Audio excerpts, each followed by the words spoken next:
চলো তোমাদের সাথে একটা আমার ছোটবেলার গল্প শেয়ার করি।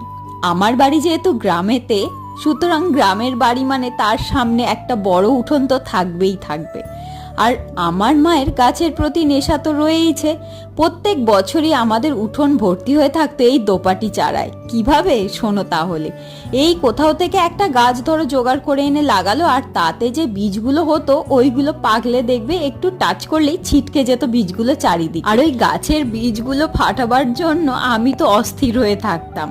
সেসব কথা ছাড়ো, এখন চলো দেখাই আমাদের এখন বাড়িতে কি কি ফুল ফুটছে। সবার প্রথমে দোপাটি তো আছেই, তারপর একটা জারবেরা দেখালাম, আর এই পিচ কালারের গোলাপটা এত অপূর্ব লাগছে।